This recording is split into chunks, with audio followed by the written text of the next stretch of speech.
Hey, Amanda. Hey, Tommy. Hey, do you remember the song All Star by Smash Mouth? I do. Well, today we're going to talk about the movie of the soundtrack it was featured on. Do you remember that movie? Shrek.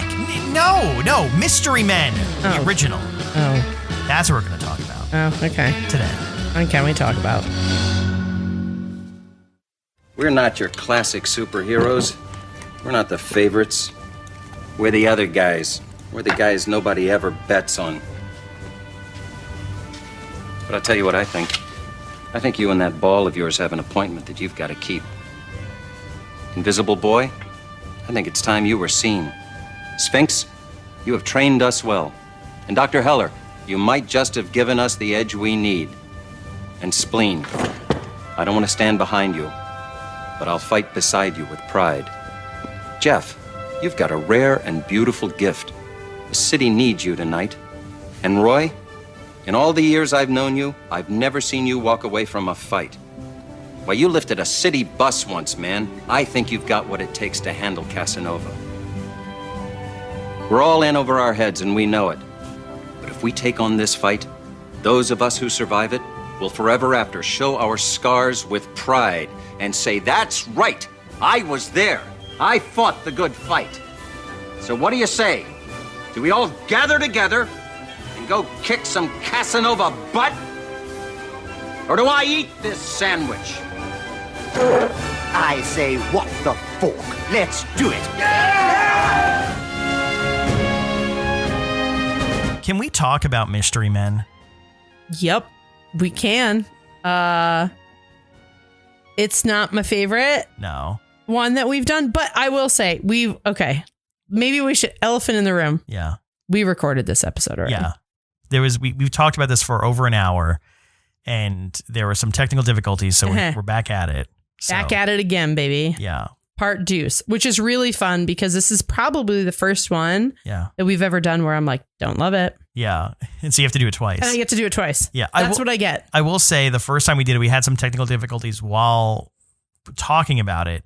And I was upset because after we did that, In Sync, our sister podcast, did their episode on the song All Star, which was featured on the soundtrack to this movie. It's the whole reason we're kind of doing a little crossover thing. Yes. And their episode was so good and then Rachel and Aviva were like, oh, we're actually like excited to hear the Can We Talk About episode covering Mystery Men. And I was like, our episode's not as good as that. Like their episode is, we'd go listen to their episode. So to back up a second, we're doing this episode on Mystery Men. The song featured in Mystery Men famously, I don't know if it was famously because a lot of people don't realize. Written for. Yeah. I did not know till you told me. Yeah. All Star was written for Mystery Men. I don't even know how true that is. I mean, I have some corrections I've learned since, which is shit. It was for the Smash Mouth album, Astro Lounge, and then like as they did that, they also cut a deal to put it on the Mystery Men soundtrack, and then the music video was all Mystery Men. Like that was it was like Kiss from a Rose was for another movie, and that I realized as I'm saying it I can't talk about, that was featured on the soundtrack back in the 90s. Yeah. Or how about this? It was like in Space Jam, like how the song I Believe I Can Fly. Yeah. Like that was like so core to that soundtrack, and like made not for the soundtrack, but like heavily featured, we'll call it. Okay. So in the same vein, that's how Mystery Men and All Star kind of connect. And that song All Star became more popular off another soundtrack for Needle Drop, and that was in Shrek, which is what the In Sync episode is about this week. So go listen to that either before, like now, or after this, or both. We have to point this out though, because you were very emotional about the fact that people think that All Star is from Shrek. Because that's the genesis of this episode. Because it became like the thing, which is apparently everyone knows that this song is from Shrek, or that song is from Shrek. And I'm like, no, it's not. It was originally from the soundtrack to Mystery Men. Okay. And no one remembers Mystery Men. Okay. Well, I'm going to play devil's advocate like I did last time we recorded this, because I don't associate the song with Shrek or with Mystery Men. Yes, I know it's in Shrek. It's great in Shrek. But like, to me, this is just a middle school dance jam. Yeah. Like 7th, 8th grade. Yeah. Dancing in the gym with my best friend because we were too tall and boys didn't like us. Yeah. But I get where you're coming from because I did watch the music video. Yeah. Before we recorded this. Yeah. And yes, there's the scenes are in the like cameoed in the music video. Yeah. But okay. This touch problematic. We talked about this in the first round. Yeah. The reason that we're doing this, not the reason, but very timely. Yeah. The lead singer of Smash Mouth has passed. Yes. We also recognize very problematic at the end of his life. Yes. The famous TikTok video that he was very anti-Semitic. Yeah. Awful human at Bethel Woods, which is near your hometown, right in my right backyard. And we acknowledge that. Yeah. 100%. Yes. We have since learned that he had severe, liver failure? And it kind of caused him to go a little bit bananas. Does not excuse the behavior. No, but I mean, it's such a weird thing that I had learned out of this entire thing was that apparently people who deal with liver failure and their liver like just starts poisoning their bodies. That makes sense though, right? Because you can't filter. Yeah. Your liver's job is to filter. So it just goes and literally poisons your brain and then you start watching Fox News and it's all downhill from there. Motherfucker. So if you haven't seen the very viral TikTok, now that we've known what we've known, it's very sad. And he obviously did suffer with some addiction issues. And so he passed this week. And also one other thing I want to bring up too. The guy definitely dealt with some demons, but also one of those is his was it 4-month-old died? Yeah. So he's been through some shit. Does not excuse his behavior in any way, shape, or form. No. But just to say he's not someone who passed who it's like, oh man, we lost a living legend. It's yes. Like we lost we did with Jimmy Buffett. Yes. Okay, yes. Yeah. Jimmy Buffett wasn't throwing up, Nazi salutes in front of crowds at the end of his life. So. Yes. So that is, kind of where the idea came from. And this is another situation when you had this idea when we were in Denver. How did that come about? I liked the movie. Oh, I'm so sorry. It's okay. Yeah. Okay. Let me rephrase this. I will say I went in with I went in with rose-colored glass because I think it's for me, and I definitely have a handful of things that I still feel strongly about in a positive light for this movie. But I think we've since figured out amongst discussing it, it is very long. It's 2 hours. 2 hours. It doesn't need to be. The person who directed it came from doing commercials and has since gone back to commercials and never directed a feature film ever again. Famously said, there is too much drama. Yeah. I'm going back to commercials. Yeah. I don't want to do this anymore. Yeah. And there are things I like about the movie, but it's not my fave. Yeah. Well, okay. Okay.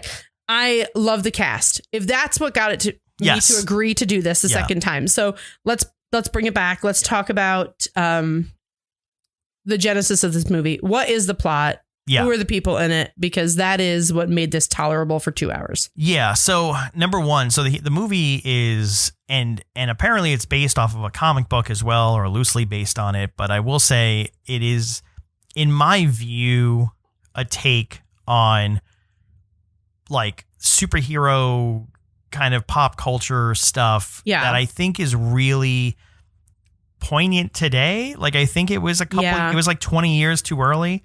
Because even what was it? 2008 or 9 was Iron Man, which I think kicked off a whole. And this was 99. This is 1999. 1999. Yes.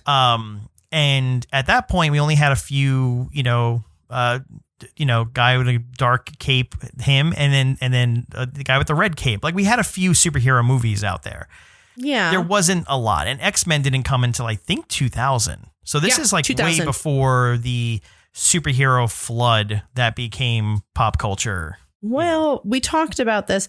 1999 was a weird fucking year, right? Yeah. Super weird. We talked 99. We all thought the minute the clock struck midnight, it was all going to fall apart. The world was going to explode. Computers weren't going to understand how to do a 00. Right. Everything that we could have made up into a sci-fi movie to explain 1999, we did. Yeah. So this kind of falls in that 1999 weirdness. Yeah.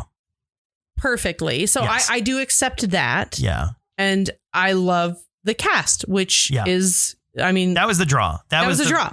And for me, being a comedy nerd in the 90s, it was very much surrounding or including like the Ben Stiller crew of comedians. I mean, this is off of, I think I want to say Cable Guy was just before this, right? Yeah, so Cable Guy came before this, and Something About Mary, I think, was before this as well for Ben Stiller.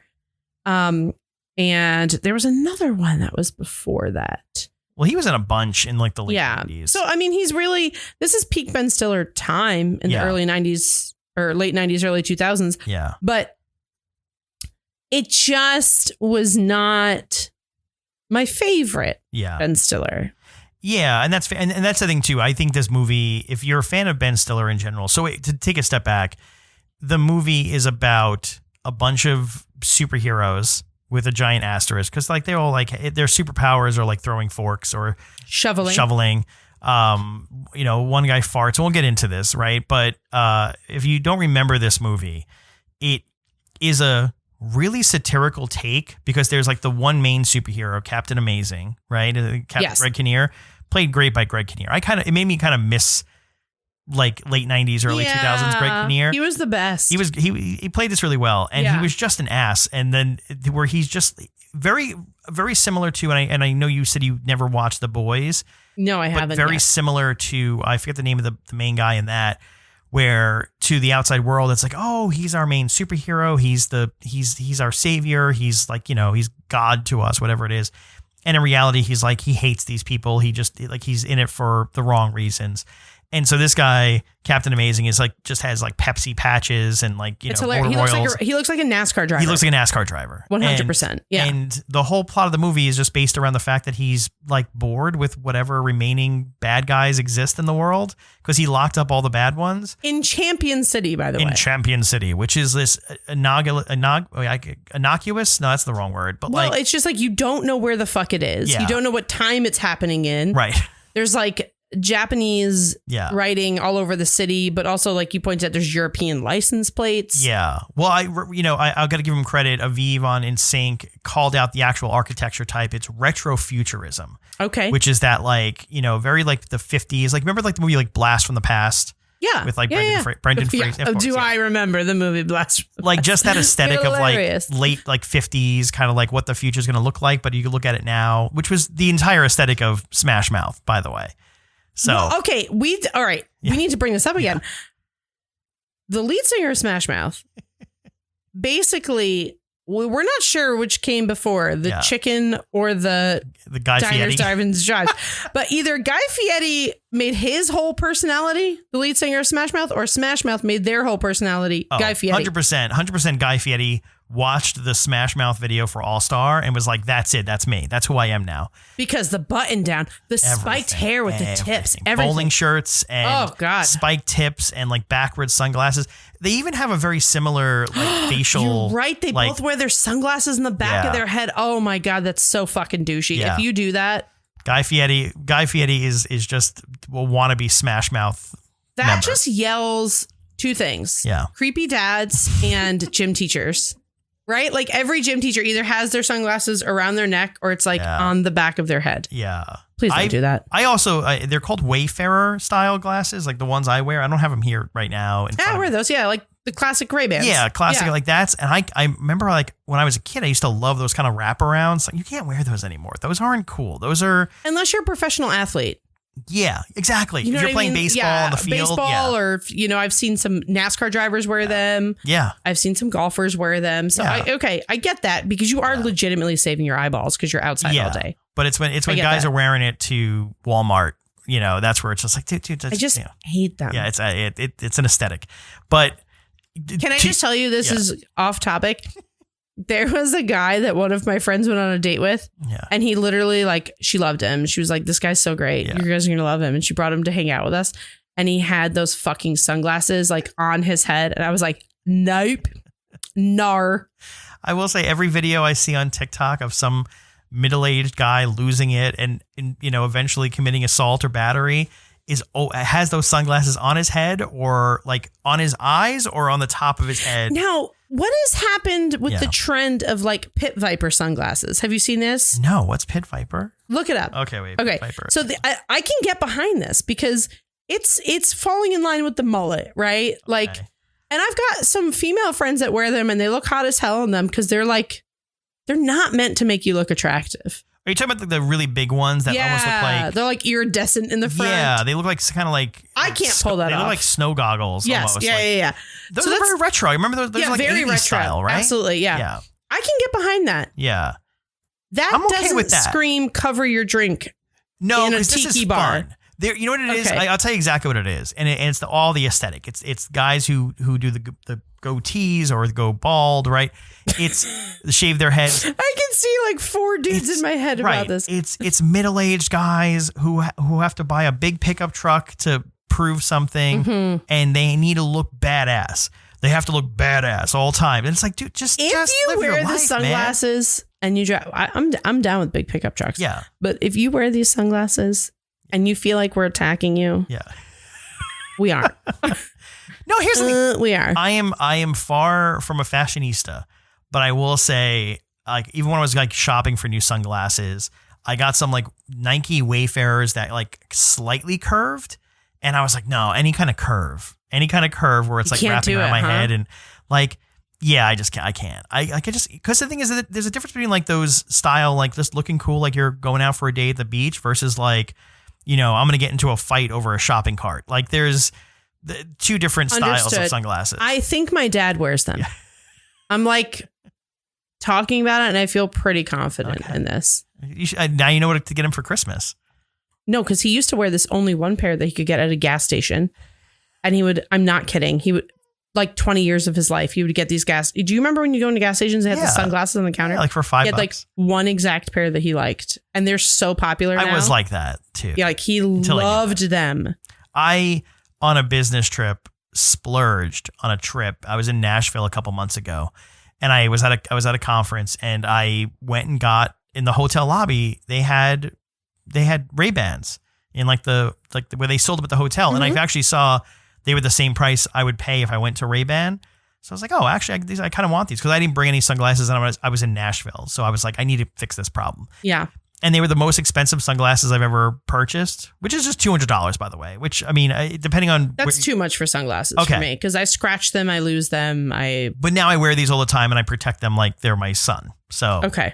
Yeah, there's a balance. I understand. Yeah, I'll take it. I don't know where that tangent came from. Okay. But... you want to run through the cast of the movie? Yeah, sure. Okay. So we've got Hank Azaria. Yeah.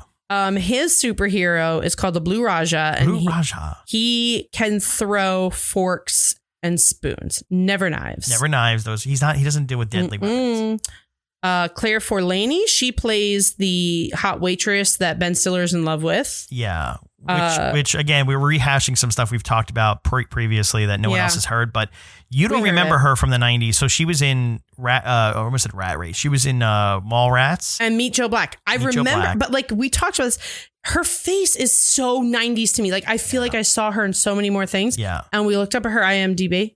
Yeah. Bitch ain't been in nothing. No. And then the other one I remember her from very vividly was Police Academy Mission to Moscow. Yeah, I have not seen that one. The worst one. But the thing is too is like, I don't know what her story was, but like, why did she disappear? Was there a reason? Did she just... I don't know. Did she get into modeling? I mean, she's like a smoke show. Yeah. So maybe she modeled. Maybe she did. She had to have done like a campaign for like Chanel or something because her face is burned into my brain. Yeah. And then we've got William H. Macy is the shoveler. I love William H. Macy. So do I. The thing is, I love him. There's the whole rest of the cast, which we'll get to in a second, but like Hank Azaria, Ben Stiller, they're all playing it over the top, or like they're kind of winking a little bit. Like, they're like Hank Azaria's character kind of breaks his, character. Hank Azaria's character is hilarious because he dresses in traditional Indian garb. Yeah. And then speaks in a British accent. And when people ask why, he says because he's trying to represent the British colonialism that India went through. Yeah. And that's not even his accent, because then you get to see him at home. Yeah. He lives with his mom. And he speaks normal. Yeah. Completely normal. Yeah. But that's the thing. Everyone plays it over the top except for William H. Macy, who is playing it so straight. And honestly, it made me realize like he's not in a lot of comedies. Well, I mean, I know he's on Shameless. Right. But I mean, but it's more dramedy than it is a comedy because it's a very dramatic show. But that's what I mean is like, I'm almost disappointed because I feel like William H. Macy could have played a lot more roles where he was like flat out just the straight up straight man. He's so fucking funny though. He plays it so straight. Funny. Yeah, he's so good. His whole thing, guys, is that he can shovel real good. Yeah. Can I just like swoon over William H. Macy a little bit more too? Because I love the fact I've not a secret. I love Paul Thomas Anderson movies, and so he was he was obviously in Boogie Nights, which the character there is great. I don't want to ruin anything, but he's great in that. And then he's also in Magnolia, which is the way over the top, most expensive indie movie ever made, Paul Thomas Anderson movie.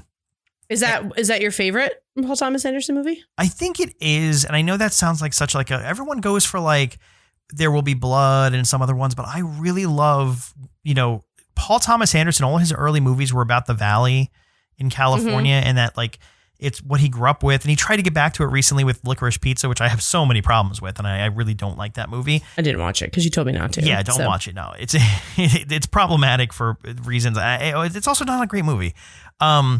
But early, like Boogie Nights was great, and then Magnolia was fantastic, and then he also did like Hard 8 and some other ones early that no one really talks about. But William H. Macy in Magnolia is great because have you ever seen Magnolia? No, I don't think so. So it's a great movie, but he plays a former game show contestant. He was like a whiz kid, and when he was a kid, he was like, he was famous. He was the whiz kid, and now he's an adult. And he is like, his life is just kind of like falling apart. Like he has no money. He works at like a electronic store.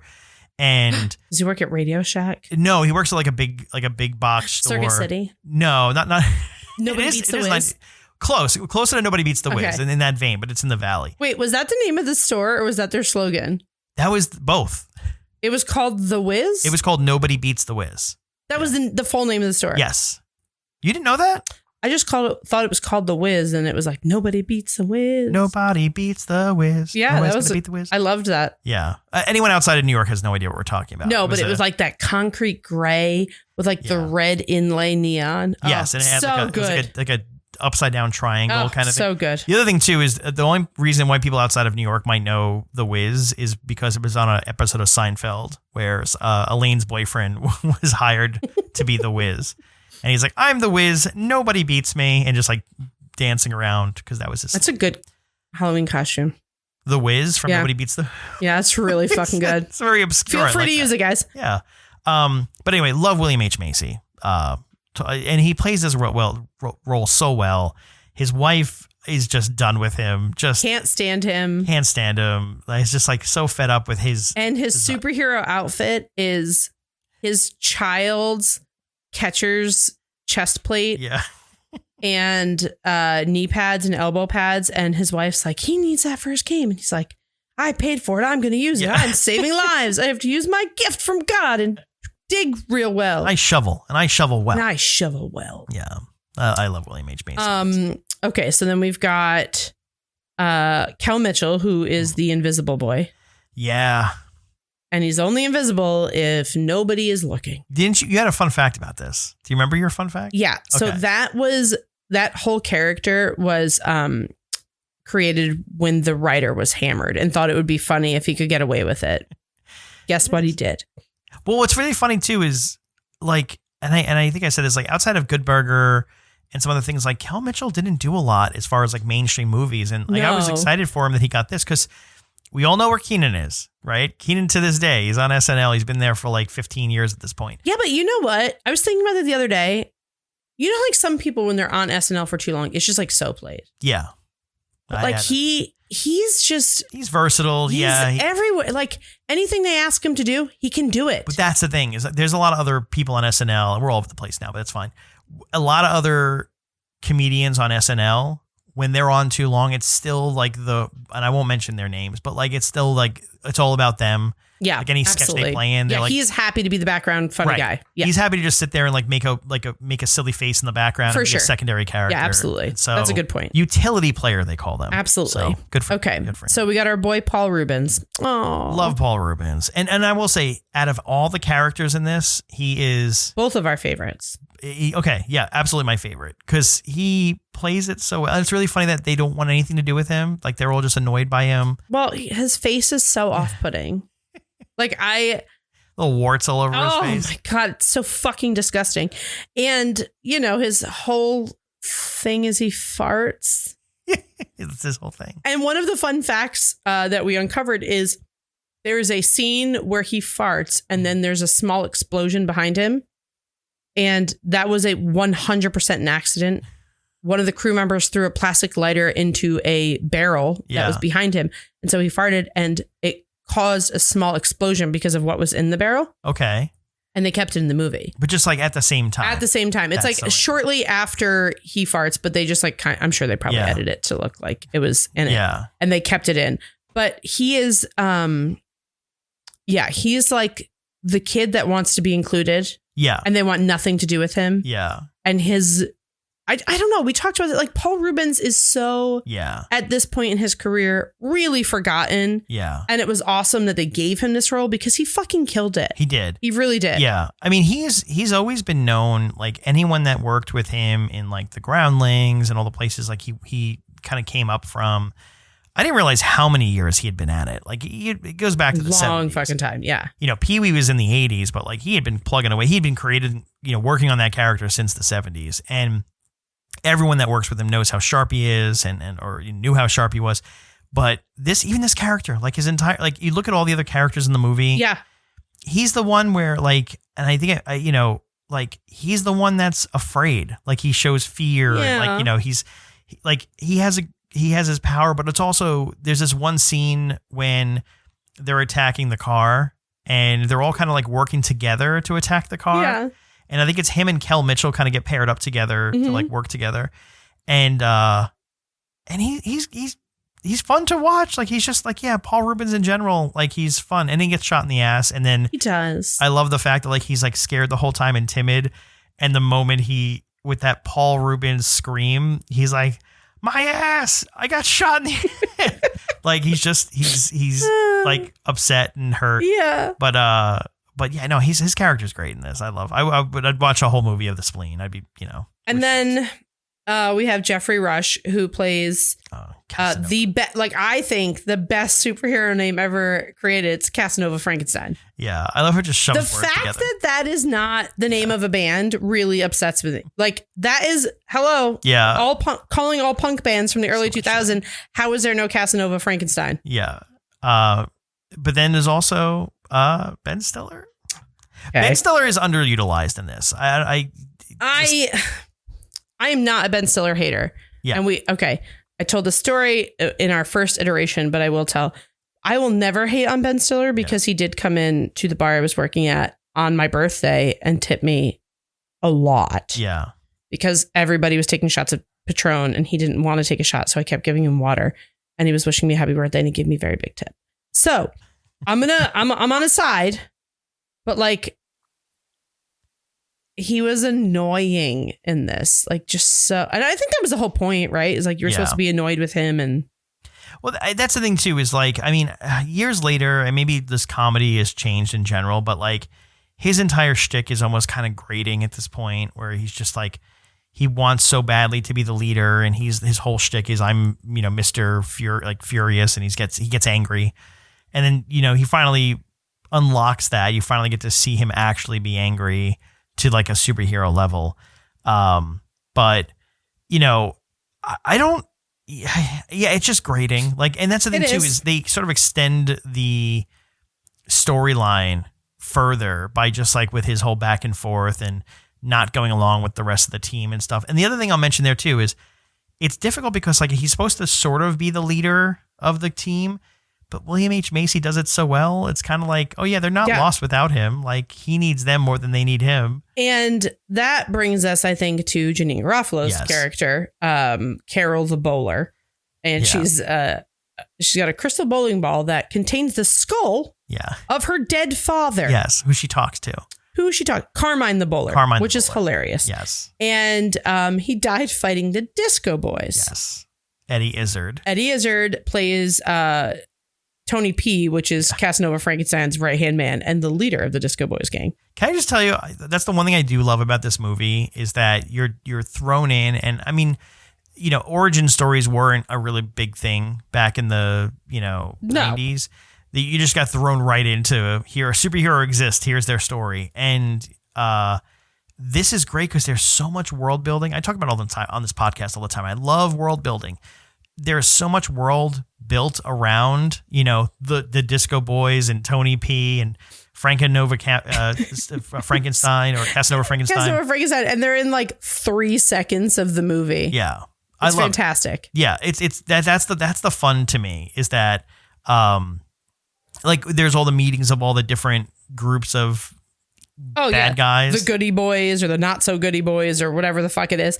And also like we kind of talked about it, but this is the whole point is they're making fun of like the ridiculousness of superheroes and superhero movies and that kind of stuff. So it's a little satirical, a little spoofy, but there's like a underlying.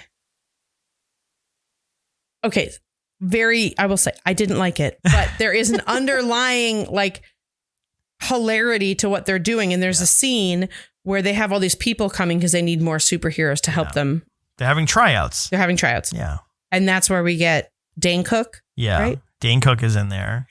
Sorry, we're yawning, guys. We've been at this a long time. Dane Cook is there as the Waffler. Yeah. This is pre like, playing big colleges and stuff. Dane Cook. This is before people really knew Dane Cook.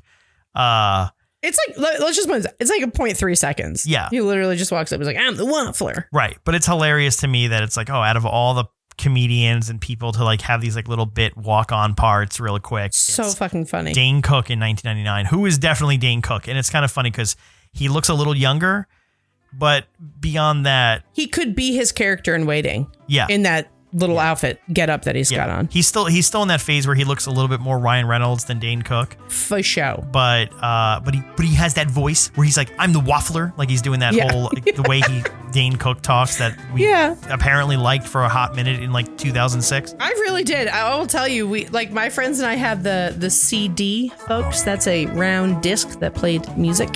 And we have the CD. We listened to it all the time. We loved it. The Dane Cook. What was it? The Kool-Aid Man sketch? Was that the one where I was going to say, is that the one where he's like, talking about like cars screeching in parking lots? It sounds like a chase scene from Chips. I think about that. I literally think about that every time I'm in a parking garage and I'm like going a mile an hour and it's like, I'm like fucking Dane Cook.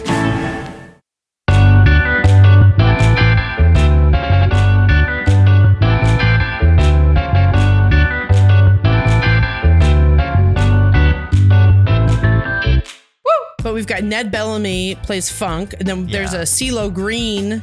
I love the CeeLo Green one because I saw that Michelin Man in the background. Incredible. And I was like, is that CeeLo Green? And a tiny little young CeeLo Green.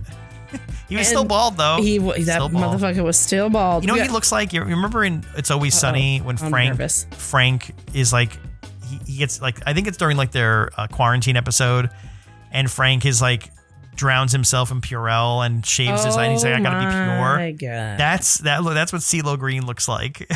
It's unfortunate, friends, that Tom said that, not me. But I just really say that Tom said that. And then Artie Lang makes a little show of it. Yeah. As Big Red, he leads the Red Eyes gang. That's what I'm saying. There's just all these ridiculous tiny gangs that just. I love that. I love that because it's really like such an expanded universe. Yeah, they have no bearing on the movie, the plot, or the ending whatsoever, which is incredible. And Tom Waits. Yeah. Which we talked about at length round one of this. Yeah. It's, okay, so in this movie, he hadn't been acting a lot yet, right? Yeah. Okay, so if you watch him, he's doing these weird things with his hands where he's like this a lot. So waving his hands. He's waving his hands in front of his looking at his palms. Yeah, because all of his dialogue is written on his hands. Fucking incredible. The fact that they let him get away with it, but to your point, and again, I'm referencing In Sync again, but like they were talking about like, oh, I love anything with Tom Waits in it, right? Because that's the thing. Like, who doesn't? Absolutely. Who doesn't? Like, people love Tom Waits. But, and if you say you don't, I don't trust you. But that's the thing is like the fact that like, hey, here, Tom, you want to be in a movie? Like you just have like a small part. And then he's made a whole career off of doing that now. And he's done all these like random movies everywhere. And I think we were looking at like the batting average of the like movies he's actually in, and then them being good movies is really high. It's really good. And he's not good. No, he's not a good actor. He's not good in anything. But you just see him and you're like, holy shit, it's Tom Waits. It's his like awkwardness and the way he plays it. And, you know, and that's the thing too, is I will give it credit, right? There's a lot of movies where it's like, oh shit, there's that celebrity that I know. Yeah. That like, you know, showing up. And that's not what Tom Waits is. Like Tom Waits being injected into it is like, you know, it's like, I don't know. It's like, oh, suddenly this went from being a movie to like a Twin Peaks episode because Tom Waits showed up. And he's not like, here's the thing. If you put Tom Waits in anything, he's adding to the scene. Yeah. It's not like Dane Cook is the waffler. Right. Yeah. You know what I mean? Like you're very aware that Tom Waits is in this scene and running the show. Yeah.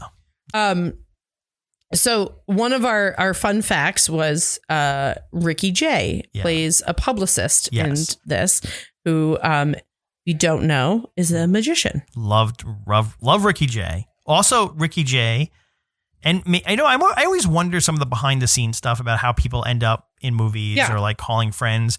I think you had told me about how Janine Garofalo ended up in this, which we'll talk about in a second. But Ricky Jay was in all the Paul Thomas Anderson movies with William H. Macy. So I wonder if there's a connection there about how they landed. I bet there is, because we've talked about that a little bit. Like this is still very heavily where comedy crews acted together. So you're seeing all the same people in these like little tiny movies leading up to this. And there's actually a line that Ricky Jay says. He tells Captain Amazing, "I'm a publicist, not a magician." Yeah. I never caught that. Yeah. I didn't catch that. I was like, oh, that's so good. Yeah. And another one that I have here that is different from our first round. The Shoveler's motivational speech in the diner is basically a modern version, like word for word, of the Battle of Agincourt speech in William Shakespeare's Henry V. Just like they just made these. That's kind of the genius of this movie, if there is any, is like they pull from all these very important things to just create this world. Yeah. And I feel bad because I do say how much I dislike this movie, but I don't hate it. Yeah. I just would never watch it again. Okay. Yeah. I just want to say that. I want to say first, like, would you? Would you be like, I'm going to watch Mystery Men today? No, I've got my fix of it. Because the thing is, like, it's interesting because to the point of all this, right? Like everyone in it is like really fun to watch. It's fun to watch Hank Azaria and Janine Garofalo and Eddie Izzard and Greg Kinnear and William H. Macy and of course Paul Rubens, you know. But once you get past that, it's like, okay, I'm good. I'm good now. Yeah. There was a lot of animosity on the set, and we talked about this a little bit in the first episode, but I have more info on it now. So there was a lot of arguing. Mm-hmm. Now we're talking about the guy that directed this movie. He never did a feature film before. He only did commercials. Yeah. So now you have a bunch of comedy legends trying to figure out what the comedic tone of this movie is going to be, and they were arguing about it constantly. Yeah. And apparently Ben Stiller said in an interview on The Late Show, he said that he and Greg Kinnear got into a massive fucking argument on set. Really? And right after that, Stiller tried to get released from the film. Like, it was that bad. And it was all about the comedic tone and how they wanted this movie to go, because you can kind of feel that the comedic tone shifts in the movie. Yeah. It feels a little scattered. And I thought that was kind of the point. But obviously, when we did research for this, I saw that was like this director who's never done a comedy before is probably taking point from a bunch of people like, oh, no, I think we should do slapstick. No, I think it should be dark comedy. Yeah. No, I think it should be more absurdist comedy. And you kind of get all of them. Yeah. But it is a little bit all over the place. Well, I was going to say, too, I mean, keep in mind, like my assumptions are always Was there like studio interference? Was the studio being like, oh, hey, this movie came out and it did great, so can you make your movie more like X? Yeah. And 1999, again, I can't mention the name of it, but there was a fourth sequel to a superhero movie that came out and was like essentially reset the entire franchise because it was so bad and so poorly received because it was way too campy. And half of the sets were used for this movie. Was it really? More than half the sets. I didn't know that. But to that point, that's the thing is like, you can look at this and say, because especially the ending, right? Like the movie has that very 90s, like, we did it, everyone. High five. Whoosh. Mystery men. Like, where everyone's supposed to be like, yeah, I hope there's a sequel. I love like the jump freeze frame. Yeah. Like everyone jumps. It's like, ah. Yeah. And it's supposed to like, like, oh, these old quirky characters, I hope I see them again kind of vibe. It not playing it like it's a one-off or like, off into the sunset kind of thing. And that's the thing to me is like that setting the tone of like, no, if you're here to like make fun of superhero culture and fandom and the silly concepts like they're like, William H. Macy talks about, he's like, hey, you ever see it's Greg Kinnear's alter ego? He's like, you ever see him? Doesn't he look like so Captain funny? Doesn't Lance Hunt look like Captain Amazing, but just with glasses? And they're like, oh, here we go again. He's like, no, think about it. You ever? And he's like, and was it Blue Raja's like, he can't be him. No, he wears glasses. Yeah. Like just playing those tropes and making fun of them, like, and ripping them down. That's what I said too, is like, I think if this movie had come out, 20 years later or even 15 or 10, like to tear it down, like that to me is like that's the vibe. If this came out now, it would like, okay, it's not going to be a box office hit, right? But there is a group of people who are tired with the fact that the only blockbuster movies that exist now are, with the exception of Barbie and Oppenheimer that just came out, but are MCU, DC, or Avatar. Yeah. Like that's it. Yeah. In the past like 15 years. Yeah. So, you've got your Top Guns and stuff sprinkled in there. Yeah. But if this came out now, I feel like it would have a real cult following. Yes. Yeah. Like we could recast and reshoot this. Let's do this. Yeah. We're going to get a Mystery Men 2030. Yeah. And we're going to reshoot this and redo it because it could, it kind of got lost in the sauce. And we did look up that it got released. They pushed the release by a week. Yeah. Because Blair Witch Project came out. Right. Which is a massive fucking box office hit. Yeah, that was there was no competing with also, that. money cakes because what was the budget for Blair Witch Project and what they made? They made it with like a camcorder. Like, they really did. Pennies. And then you've got this movie that only grossed, what was it, like 33 million? 33.5 of a $68 million budget. It lost half the money. Yeah, so not great, guys. Not great. Yeah. But, back to Janine Garofalo, she turned this role down because she wanted, she didn't, she was like, oh, that probably is going to suck. And then she found out that William H. Macy signed on. Yeah. And she was like, okay, I'm in. Yeah. Also learned that Carmine is her father's name. Oh, is it really? Yeah. Like her actual father. And, we've kind of touched on it a little bit, but Janine Garofalo, she kind of fell off after the early 2000s. Yeah. And it sucks because she's hilarious. She is. And again, in the 90s, she was doing a lot of rom-coms. And it was very clear that like I envisioning like studio interference. Like I also envision like there being, like an agent being like, oh, we got you this rom-com. Like, we're going to make you the next it girl. Yeah. Like, you're funny. And she's not that. No, she's not that. She kept playing against type. So it was like, what? The Truth About Cats and Dogs. What are the movies was? I keep forgetting all the movies. She turned down Renee Zellweger's role in Jerry Maguire. Yeah. Hilarious. Because I could never see her in that. She's too sarcastic. And was it America's Sweethearts or just Sweethearts? Whatever the hell. She was in that one. And there was no role for Janine Garofalo then. It was if you are going to be a woman and you're going to be funny, you have to be in love with a man, fallen out of love with a man, been cheated on by a man. You couldn't just be funny and a female in a movie or a television show for the sake of being funny and a female. Yeah. Did not exist. Yeah. So like you said, she was typecast and it just did not vibe with her. Yeah. She was in the 90s. We're talking, she was in, she was in Bye Bye Love. She was in Now and Then. She was in the Truth About Cats and Dogs opposite Uma Thurman. She was in Sweethearts, and she was in The Matchmaker. The other thing I want to mention too is the two standout movies from her entire, like, A was The Cable Guy, which is like a one scene cameo. Yeah, absolutely. Where she's the waitress Melinda at the medieval times, and Romeo and Michelle's High School Reunion, which she has a bigger role in, but she plays like a neurotic, chain smoking, just pissed off, like hates the world. It's the best. Yeah, she's great in that. Again, but it's her playing other types, and that's the thing too. Is like, again, she worked with Ben Stiller on the Ben Stiller Show.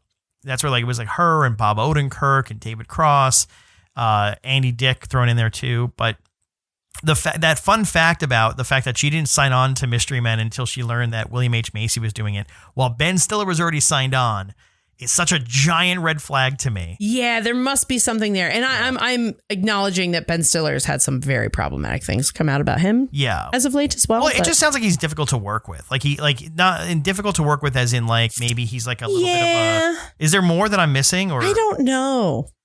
But we do have to talk about the fact that Michael Bay he also does a cameo in this movie, and he's one of the frat boys that asks about the beers, and I actually read since phase 1 of the recording that he like hated doing it. Like he wanted to be in the movie and he got this part and then hated it. Yeah. You can't get your cake and eat it too. You just want to be in every fucking movie. And by the way, really random, there hasn't been a lot said about anything between Janeane Garofalo and Ben Stiller. But I will mention, for whatever reason or for whatever the background is, in an interview that he did talking about Severance, Janeane Garofalo did come up, and Ben Stiller did mention how he'd love to work with her again. Let's see if she feels the same way. Yeah. I don't know the context. I don't know where that's coming from. I don't know if there's anything more to that, but it's that exists. Well, she hated this movie. She said it was after the fact or making it. She said it was a very long hours and they got very little accomplished. And it was one of those alleged blockbusters that was so over budgeted and overhyped and went from being a great script. And when it was sent to me to being, in my opinion, a fairly mediocre non-event. But it wasn't nice to get paid that much to sit around. I have no idea what they were trying to do with the film, but they sure didn't accomplish it. So sounds like she fucking hated it. I gotta say, I don't like looking at the outcome and trying to imagine the infighting, like Ben Stiller and Greg Kinnear going at it, like all this other stuff, all the drama that happened behind the scenes. How bad? What? No wonder this guy never directed a movie ever. I don't blame him. I do not blame him. And, there's like a bunch of shit that was cut. Yeah. Luis Guzman played a Mexican restaurant owner, and he was played a shit ton to be in this movie. They cut everything that had to do with that. Like, I don't even fucking see him. Funny. Well, I guess another fun connection there. Luis Guzman was in Boogie Nights and Magnolia as well with William H. Macy. So did they just like, hey, like William H. Macy, you got any friends you like working with? And they just pulling in people from... in cameo roles? They must, because this is we never even said his name, but the director's name was Kinka Usher. Yeah. This is it. Yeah. He did one. This is like some Toyota commercials. Did not vibe with him, and I can see why. Yeah. I mean, my assumption hearing all these stories is that this was a commercial director who was thrown into a giant big budget blockbuster by some person's random decision, and they were way in over their head and didn't know how to. Well, Bob Burden that created this movie, wrote this movie, the one that wrote the fucking drunk joke about, the Invisible Boy. Yeah. He said that he really thinks that they chose this project, like Universal chose this project and made the big deal about this project because they loved the antagonist of Casanova Frankenstein's name. He's like, I'm like completely sold. You. Yeah, I'm completely sold. Yeah. That's my favorite part. Yeah. His gross long fingernails. Oh yeah, Jeffrey Rush plays this character so well. Yeah. Apparently the whole long fingernails were what's her name? What's the hot 90s lady's name? Claire Forlane's idea. Really? Like long, creepy fingernails. Oh, they're so gross. How did she shoehorn that into the... I don't know. How did she... All right. Listen. She's not even in the main cast.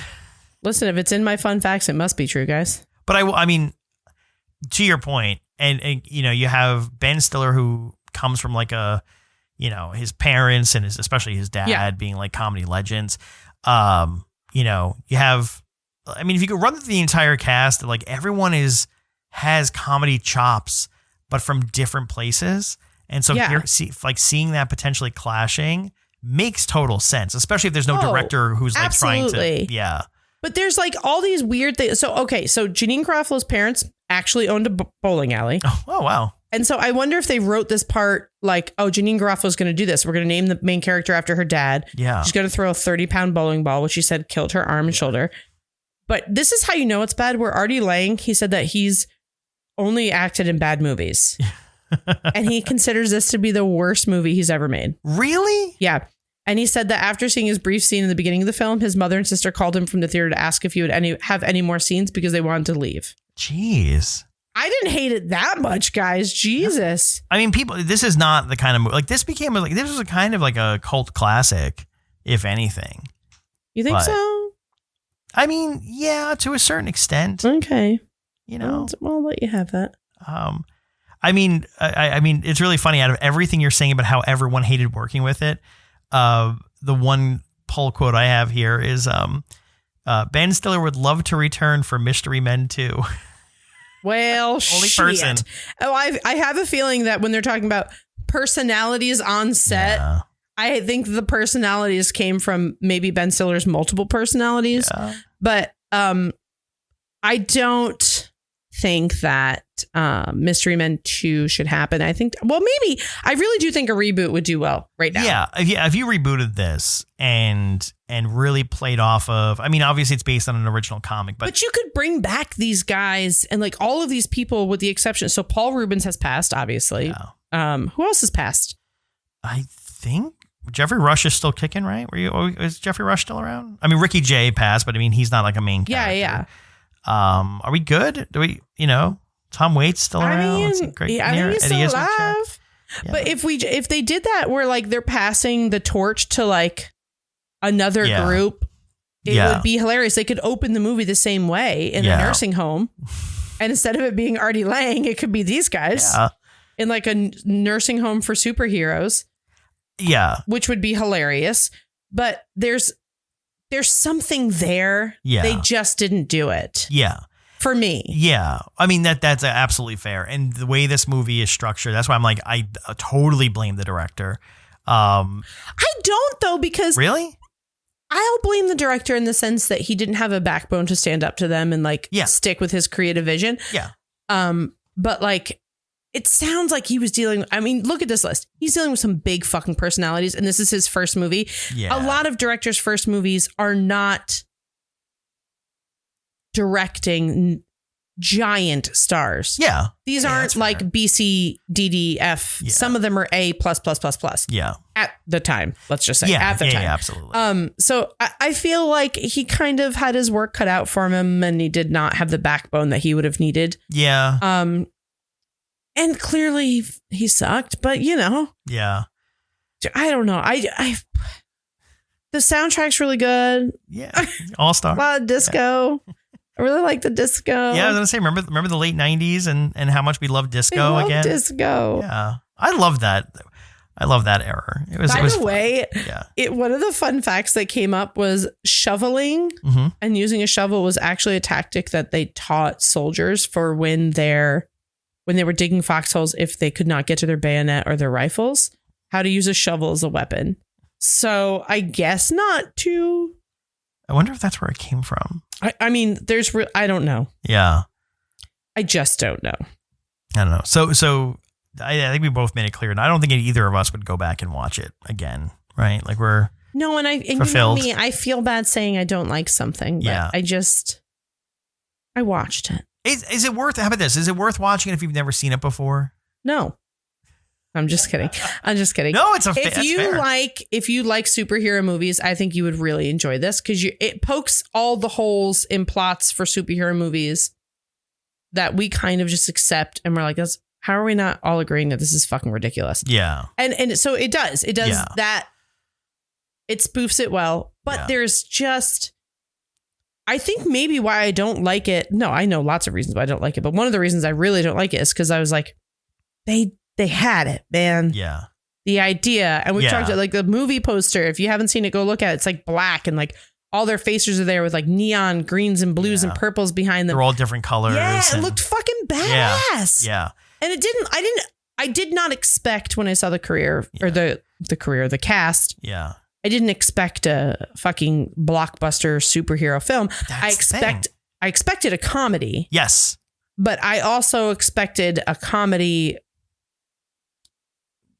I don't want to say higher end because I don't feel like comedy needs to be overproduced. And I liked how hokey this movie was at times. I liked that it didn't make sense. It had a Spaceballs feel where it was just like, oh, the best scene in the entire movie. To your point, like the best scene in the entire movie is when they accidentally kill Captain. Yes.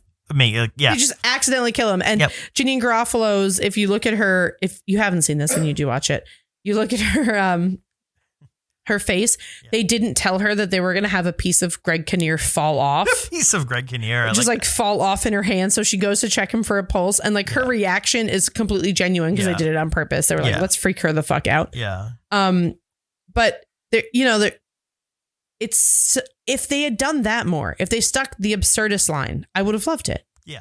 I mean, it has an identity crisis. And for sure. But I think the thing that I struggle with is it doesn't seem, you were saying like it was trying to figure out what kind of comedy it wanted to be. Yeah. I also think it wasn't sure if it wanted to be serious or a comedy. Like there are some parts that take itself way too serious. Yeah, for sure. You know, like I want to say even like the scenes when they're training, like they're taking it too seriously. Like there's not enough. It doesn't exist for the sake of being in a comedy. It just exists for the sake of an action plot. Exactly. They could have been like, let's do that, corny training scene that every. It could have been a montage. Yeah, absolutely. Yeah. But ridiculous things. Yeah.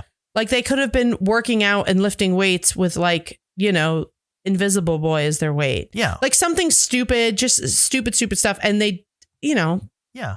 They just kept missing the boat. And I'm really sorry, guys. I'm sorry to the gentleman who directed this. Please forgive me. Well, the Sphinx, right? Oh, we didn't even talk about the Sphinx. Well, I just want to mention like the Sphinx like uses his minds to cut the firearms in half, right? He and that's played completely straight. Like everyone else had his like sort of like quirky superhero powers. Like again, there's Hank Azaria throwing forks and spoons. You've got Tom Waits who makes non-lethal weapons. Yes. He's a mad scientist, makes weapons, can't kill anybody. It's a tornado in a can. Tornado in a can. But the Sphinx actually has like an actual like legitimate superpower and it's played straight. It's not played for laughs. It's very serious. And then it's like, all right, but like, and that's the point is like, yeah, there's a lot of stuff in here. It's like, don't take yourself so seriously. And that could have worked. Yeah. That could have worked. Yeah. It didn't. No. But it could have. Right. Yeah. Could have. Yeah. And the only thing that seems to like actually, well, and that's the other thing too is, Casanova Frankenstein is played as being like this like super baddie who's like, they're not taking it seriously or like he's not being taken seriously, but he's actually a bad guy.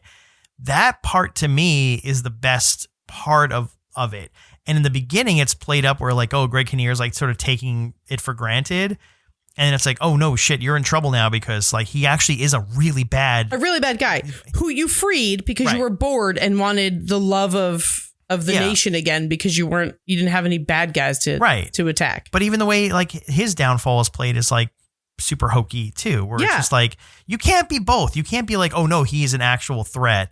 And then, oh, okay, Ben Stiller like kicked him a little bit, and then everything like that was fucking trash. Yeah, like even like the So anyway, that's the thing. It's like the movie doesn't know what it wants to be. I think when I was however old I was when this came out in 1999 was like, oh, cool, look at my like these comedy legends to me, and that was cool. Older now and like watching it, I'm like, this movie's a mess. Yeah, and like we said, 99 was a weird fucking year. Yeah. But like there were some bangers that came out in 99. So they really like, let's look this up. Yeah. What were the best movies released in 99? Because there were a lot. Yeah. And you can't like compete with that. No. And a lot of them, are we talking comedies? Or are we talking?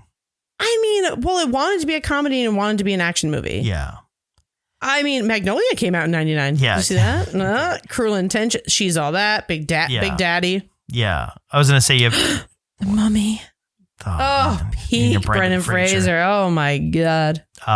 Yes, please. She's All That. 10 Things I Hate About You. A lot of like fun teen comedies. They don't do a lot of that stuff anymore. Talented Mr. Ripley. Blast from the Past. There's that retro futurism again. There you go. Boondock Saints. Office Space. Wild West. You remember Wild West? This was terrible. I saw John Office Malkovich. And Sleepy Hollow. Yeah. Stay tuned for Sleepy Hollow, folks. I was going to say, I actually got to see Office Space in theaters. And no one else was there. I was there. Well, I was probably getting vagina tingles in the Mummy theater. Well, how about this? You know what movie came out that year? And I think this is a good comparison. And Cruel Intentions. There was a lot of Amanda's sexuality happening in 1999, apparently. Dudley Do-Right. There you go. Yeah.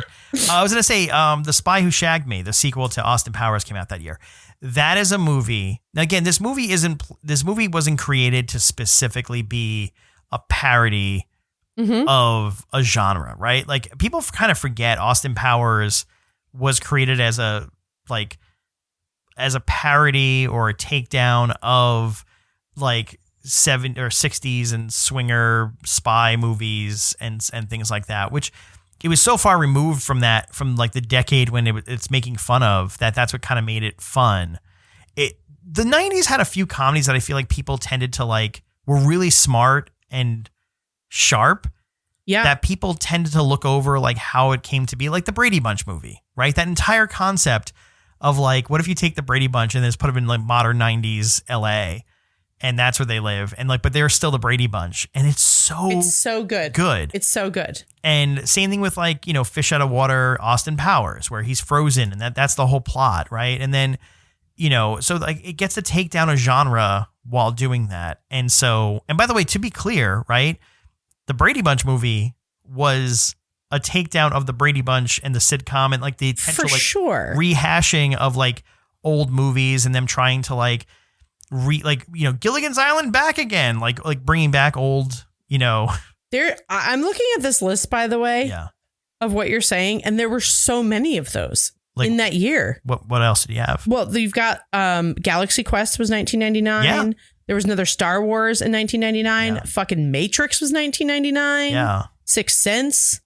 But Galaxy Quest is another great one. A great one. It's a parody, which we have to do that movie at some point. Yes, but they did it right. Yes, exactly. They did it right. Right. They're essentially doing a takedown of Star Trek. Yes. Yeah. They had it in their brain what they wanted to do, and they executed it. There was no identity crisis there. But there's a good one too, because I think that's a great connection to Mystery Men, because that's one where does it exist fully to be a parody of a genre or something else?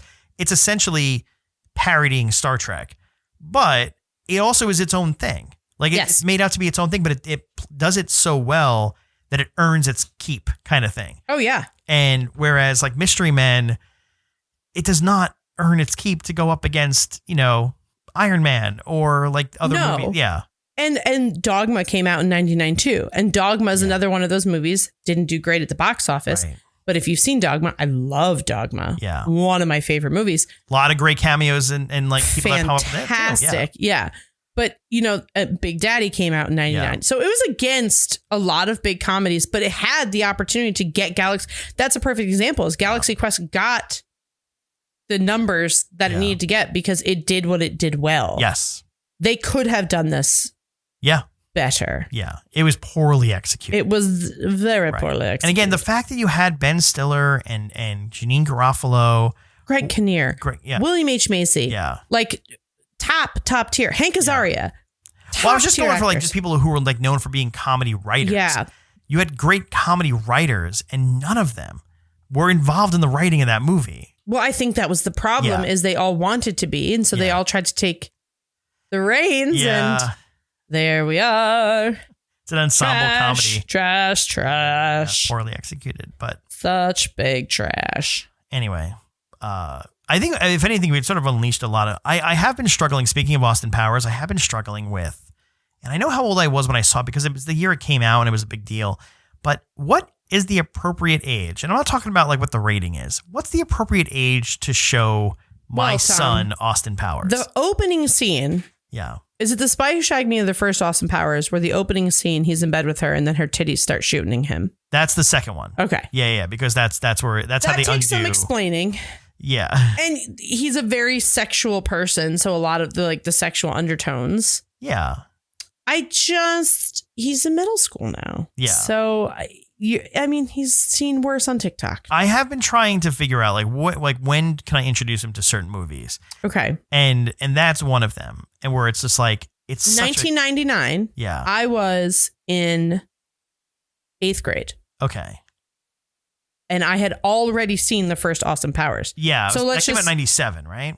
6th grade. Yeah. So and he's in the 6th grade. It's time. Girls are more mature than boys. All right. I think, yeah. But I think it might be time. You might want to talk to your wife about this. I'll be just showing. It's really funny. I showed him a clip from Jackass a week ago. Yeah. And I unleashed something. Like, I never heard him laugh so hard. I was like, yeah. But also, it's not every bit they do on Jackass that I can show him. No, but Jackass is such a good, it's just dumb boy humor. Yeah. So that's something someone at his age gets so perfectly. Yeah, because it's him seeing adults do stupid stuff. Yeah. That's the thing that and it's like funny. You wish that you could do that with your friends, but you don't have the money, the time, the means, or the permission of your parents to take a shopping cart and fucking fly it off the side of a cliff. Well, you were alive in the 90s. You remember all the kids trying to emulate that and Yes, know. Because I was a skateboarder. So every skateboard, so I knew who the Jackass guys were from the videos. I was already watching skating videos where Bam and Steve-O and Johnny Knoxville were in them doing stupid shit. Yeah. And they were like a highlight reel at the end of these videos. And we would literally go get the VHSs from the skate shop. Damn. And we would watch the skate videos and be obsessed with them. And they were very, not to sound corny, they were very artistic. Like the music always matched the rhythm of what they were doing. And they were edited as well as they could be on VHS. Yeah. And these were handheld camcorders. These were not people were straight home videoing these, and this is how the Jackass guys got their fame. So I was aware of them already, but they made me laugh. But it was we would then bring these skate videos to my friends' houses who were not skating. They were like my jock friends that I was friends with from soccer. And I wouldn't make them watch the skateboarding parts. I would fast forward to the very end. And we would just watch those 20, 30 minutes of Jackass clips. And then when Jackass got huge, it was so exciting because it was like, oh my God, now we can watch just an hour of them doing this. And I get why some parents were mortified because I was a girl watching it. Never once did I think, and this is not a girl thing, this is just a me thing. I didn't think that looks fucking fun. Let me put a hamster in a condom and shove it up my ass. That never appealed to me. Right. Yeah. Same here. Even as a boy, I was not. But it made me laugh so fucking hard. Yeah. And I think it's safe for he's a smart enough kid where he's not going to be like, you know what I'm going to do? This. He's not going to go out and go get a shopping cart and be like, Mom, Dad, I'm going to go play with a shopping cart. Bye. We definitely did that, though. I'll tell you that right now. We definitely we did shopping cart races. We would have one person in one and one person in the other. And then you would have battle bots where we'd toss them at each other. And you had to hold on and you just stay in the cart. Yeah. Yeah. Those were little, tanks that you got to play around in the parking lot. Oh my God. I think about that now. And I'm not trying to be a curmudgeon, but if I was in let's say the Target parking lot at 10 p.m. and I'd see kids doing that, I'd be like, if that little motherfucker hits my car, I'm going to beat the shit out of him. You have to imagine too, the shopping cart, if kids try to do that these days, those shopping carts are made of plastic and will buckle. It would hurt so bad. Yeah. You're going to get shards of plastic in your chest. Yeah. Oh my God. But yeah. So 99 was a hard year to release a movie if it was not primo. I mean, some really great ones came out. Yeah, I get it. This also makes me really sad because you brought up a point. There's no more She's All That. There's no more 10 Things I Hate About You. Although there's been a few. There is a new movie coming out called Bottoms. Have you heard of this? I thought it already came out. It did? I thought it did. Yeah. So a guy at the farmer's market I was working for my other job, he was talking about how funny it looked. And we were talking about how there's no classic comedies anymore. And he said it looks hilarious. And I just read the synopsis and it looks fucking hilarious. Yeah. Oh, they start a Fight Club. Yeah. Ao Edebiri is in it. Yes. She's like the second. Yeah. It looks so funny. Yeah. It looks like dumb, stupid comedy. Yeah. Which we haven't gotten very many of. No, and there's one other one here. And again, we're not being paid to plug this, but do you remember Mad Men? Yeah, of course I remember Mad Men. Do you remember the little girl in Mad Men? What's her name? She was in Sally. She's in the Sabrina show. Yeah, what's her name? Her name is Sally. Is it really? In the show, in Mad Men. Oh, no, but I'm saying what's her name in real life? Sally Draper. No, that's not her name. Her name's Kiernan Shipka. Okay, yeah, Kiernan Shipka. She is in a new movie that's coming out for October. I'm trying to find it here right now as we're saying it. It's a By the way, Chilling Adventures of Sabrina is fucking bomb. That is a really good. It's really good. Yeah. Totally Killer. Have you seen the trailer to this? No. You should just go watch the trailer, but it's definitely I had my son watch the trailer and I realized like, he shouldn't really be watching this.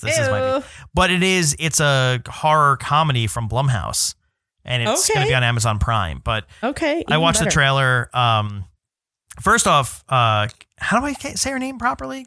Kiernan Shipka. Kiernan Shipka. I love that I'm saying this with such like execution. I have no fucking idea. I mean, that's my guess. Better than me, but she is great. Love her. And there was like a few other things I've seen her in here and there, but I don't think anything like she was like a leading star. Her comedy timing in here and everything looks fantastic. Okay. You have to watch the trailer, but she's in it. And so is what's her name from she time travels to the 80s to save her mom. Yes. Okay. Julie Bowen plays her mom, by the way. I can see it. But really, it looks really good. I'm actually excited to see that. We should do an episode on that when it comes out because it looks good. Halloweeny. It is Halloweeny. But yeah. All right. That's it for. Well, guys, I'm sorry I didn't like this one. I'm sorry. You know how hard that is for me to say I don't like something? Okay. I was the little kid that if one of my stuffed animals wasn't like comfortable in the bed, I'd feel like I was hurting its feelings. I would rotate them so they would all get turns being in like a good spot in the bed. Yeah. Like I thought inanimate objects had feelings. So no one from Mystery Men is listening to this podcast saying that I've hurt their feelings, but yeah, I did feel bad for just being like, oh my God, there's still an hour left. It is a very long movie. That is my biggest 2 hours, Tom. Yeah, it is really long. The Barbie movie was 2 hours. I know. That was acceptable. And I could have had 5 hours of that movie. Yeah. But so that's it, guys. Mystery Men 2030. Stay tuned for the spec script coming to you by Gotham West Studios. A few thank yous to close out the show. We got to start doing this now. We really do. We've been skipping this part. Thank you to our editor, Steph Weniger. Thank you to our production coordinator, Kyle Bosch. Our social media producer is Dale Stamfley. And you can follow us on all the social medias. Every of them. The ticks, the talks. It's Can We Talk About Podcast. It's a very long name. Yes, please. And so if you go over to our Instagram especially and to our TikTok, we give away merch, guys. Yeah. So you want some merch? Ain't no dollars for you, homie. Free. It's we free. Don't charge for merch here. We're not merch chargers. We're giving away free shirts. We're giving it away. Wear the swags. There's a difference. And we've been talking about it a lot and trying to like develop some like new swag to give away and things. But like, give us ideas if you have any, by the way. We are very averse. Like, we talked about it all the time. I worked in radio where like if you gave someone a t-shirt with like the radio station logo on it, that's just a shirt someone sleeps in. No one wears that out of the house. Excuse me. You're talking to a club bartender. The amount of fucking Bacardi and Coors Light t-shirts that I own that I still sleep in to this day because they were a 5XL and that was the only fucking size they brought. Yeah. Absolutely. Yeah. We don't want that. We want swag that you wear out on the streets, bro. Like wear it into the world. We have more stuff coming. We have some cool stuff. And Can We Talk About it as a production of Gotham West Studios, which is where we are sitting in today. We're finally in person. It is. So I don't know if we're going to release the video, but we did record video today, guys. There are cameras in this studio. There's cameras. We'll see we're not doing anything weird. No. My lips are very chapped, so ignore them. We did get hair and makeup done today for a photo shoot, so we're looking. Tom got the most makeup. I know. Tom and Kyle got the most zero makeup. makeup. Yeah. I got a haircut. That's how guys do. You did. We got a haircut. And I just showed up. Ain't no shame in the makeup game. No, I'm okay with it. You know what's really funny? I remember years ago when I was doing some stuff. I was doing some stuff on camera. That's as far as I'll go in explaining it. But Tom's got an OnlyFans, guys. I went to the MAC cosmetic store. Okay. Because I was asking people who were also doing TV stuff. I'm like, hey, what should I do? They're like, oh, go to the MAC store. Like that's where like MAC Cosmetics. That's what everyone in TV uses. Sure. And I went there and I got like foundation, whatever it's called. Let's just pitter patter your face again. Pitter patter my face. Foundation. And my wife was mad. She's like, your one thing of makeup is the most expensive makeup in this entire house. I don't even have anything that expensive. That would make me mad. And you know what? That is something my fiance would do because everything he has to get is like fucking top tier. While I'm over here with my Elf Cosmetics $2.99 fucking foundation, he'd be like, yeah. So I went to Ulta and the lady was like, just get this one. And I was like, it's $100. And she's like, that's cheap. And I was like, sweet, a deal. Well, I was like, I don't even know what it was I got. I got like a little case. Okay, was it powder or cream? It was this hard stuff that I had to like tap it and like put it on my face to kind of like just kill the reflections. And, yeah. So you just probably got like a mattifying powder. Okay, I don't know what that was. Yeah. No, that's good. That is very good because the light hits and bounces off your face. You don't want shiny face. Yeah. It was just to kill all the makeup. Where I pay money to make my face look not shiny, then I pay more money to use a product to only make it shiny in the places I want it to be shiny. Being a girl is a fucking ruse. It is awful. Sorry. Well, your makeup looked great today. Thank you, Gotham West Studios. And the people at Glam Squad, thanks for coming. Yeah, that was cool. That was awesome. They did our hair and makeup, and my biggest fear, we did a photo shoot. But we'll see the outcome. We'll see. We'll be posted on it. Socials, so follow us over there, and we'll see you next week, guys. Bye, guys. Thanks. Bye.